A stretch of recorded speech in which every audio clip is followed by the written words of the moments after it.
네, 언론 여러분, 지난 그 3월 아시아 문화 중심도시에 관한 특별법이 국회에서 여야 합의로 통과가 되어서 그 이후에 그 아시아 문화의 전당의 직제와 인력에 관한 논의가 있었습니다. 그런데 이에 관련한 시행령이나 또 그 규정 자체가 원래 아문단 법과는 취지가 다른 식으로 전개가 되고 있던 차에 대통령께서 지난 6월 25일 국무회의 발언석상에서 아시아 문화의 중심도시에 관한 특별법이 여야 간의 당리 당략에 의한 그 빅딜인 것처럼 표현을 하셨기 때문에 광주의 그 시민사회단체에서 오셨습니다. 그래서 오늘 시민사회단체에서 11시경에 저희 그 새정치민주연합의 의원님들 그리고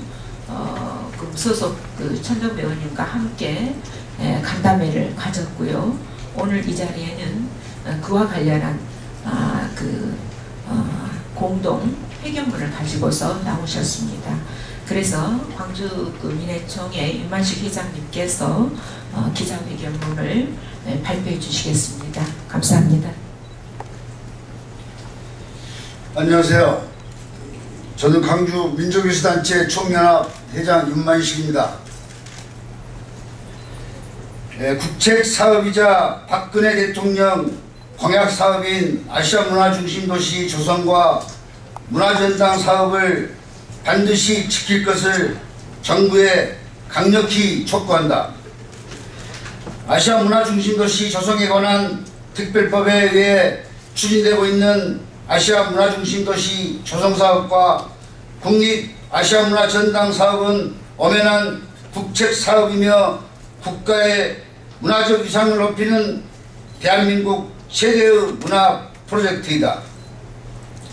하지만 지난 6월 25일 대통령은 국무회의 발언을 통해 아트법은 야당의 이해관계가 걸린 법, 아시아문화전당은 일자리 창출, 경제 살리기와 관계없는 강주만의 사업으로 전락시키고 폄훼했다.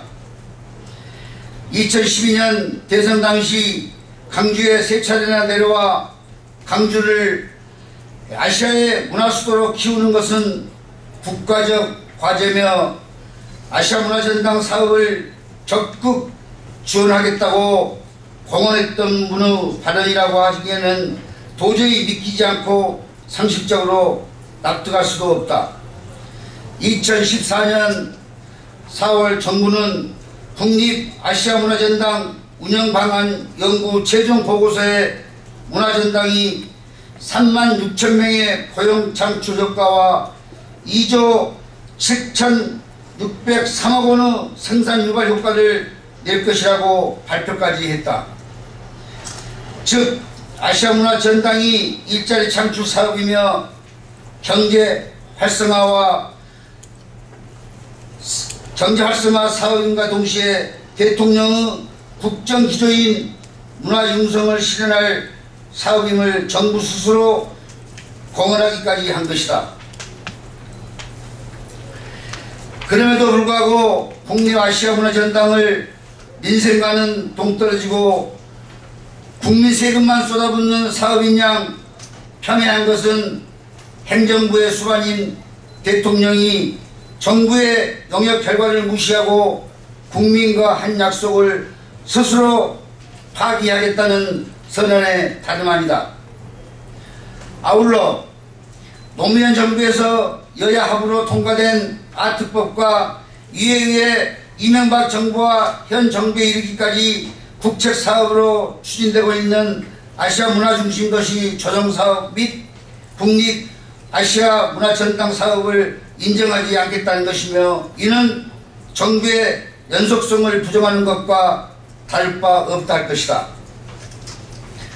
박근혜 정부에서 대통령 직속 아시아문화중심도시 조성위원회가 유명무실해지고 국립아시아문화전당 개관을 앞둔 시급한 상황에서도 제대로 된 직제 편성이 이루어지지 않는 것은 물론 이제는 아시아 문화중심도시 추진단마저 폐지에 가깝게 축소시키려고 하는 것이 대통령의 이런 인식에 기반한 것은 아닌지 의심하지 않을 수 없다.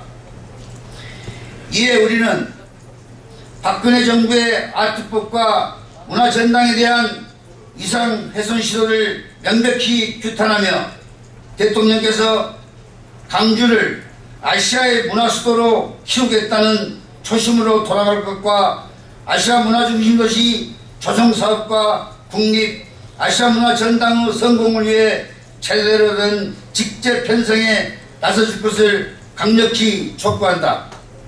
2015년 7월 1일 강주지역 국회의원 및 강주 시민문화단체 일동 이상입니다.